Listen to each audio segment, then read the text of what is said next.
Hiya! Zach Laban here with another episode of Film Ship. So with this episode, we're going to go over some helpful tips about what we do with the ebbs and the flows of our film and video work.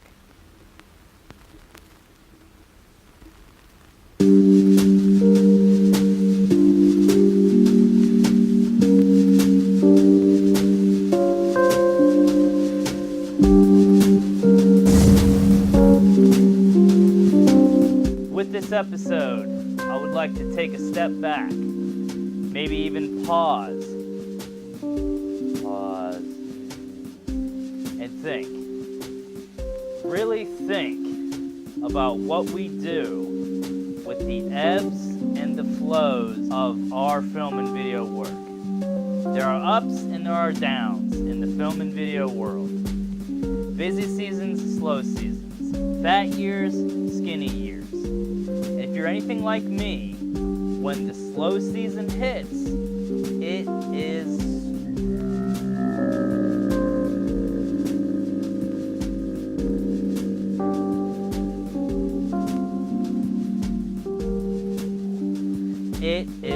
slow.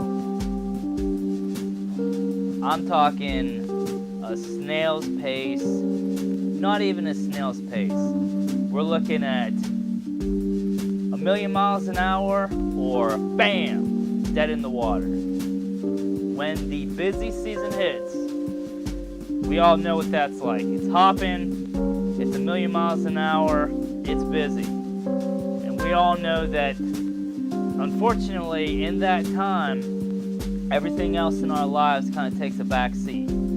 Things like quality time with our families, quality times with our friends and loved ones, writing, and just plain relaxing. So I reached out to some of my film and video friends to see if they ever experience slow times, and if they do, how they handle those slow times. So, let's get into it.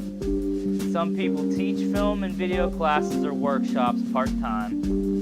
Some people have other side hustles like Lyft and Uber and any other seasonal or part-time jobs that allows for flexibility. Some film and video people spend more time with their kids or their pets and their families and their friends. Some people volunteer at local homeless shelters, pet shelters, Habitat for Humanity, etc.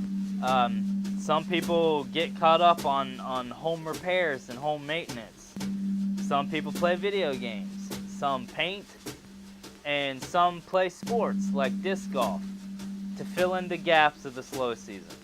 I've been really trying to figure out what the best balance is between freelance work and life and all the slow times in between.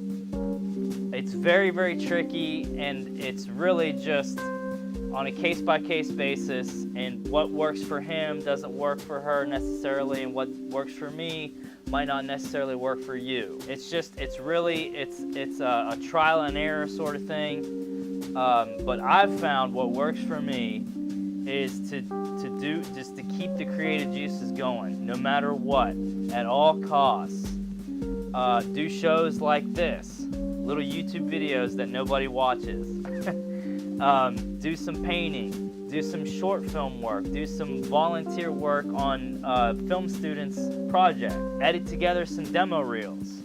Whatever it takes to just keep those creative juices flowing, keep the ball rolling, keep sharpening your creative tools. Don't get rusty, because whenever you get rusty and whenever you don't have creative outlets, that's not good. That's not good for you, that's not good for your significant other, that's not good for your family, that's not good for your friends, that's not good for anybody. So no matter what, if you're super busy all the time and you never experience a slow period, or you never experience any slow time in your career, that's a very rare thing, and you should be given a sticker. You should be given a star, because you are the rare exception to the rule. And I tip my hat to you. keep on doing what you're doing. That's awesome.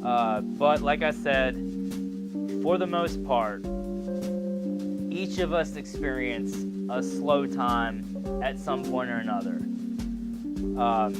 It's the ebb and the flow, man. That's just the nature of the business. And like I said, what works for me might not necessarily work for you. So I just hope in some way this video helps you figure out some of the pitfalls, some of the traps that other people have fallen into when they do find themselves in a slow period. So I hope this episode helped you. Please, if you feel so compelled, if you like what you see, click like and subscribe. Make a comment on the comment section on the video below. Let me know what you do in the slow season. Or do you not experience any slow season at all? Let me know how you keep busy year-round. I sure would love to hear your input. So hit me up on Facebook, Instagram, all the socials. I sure do appreciate it. Thank ya.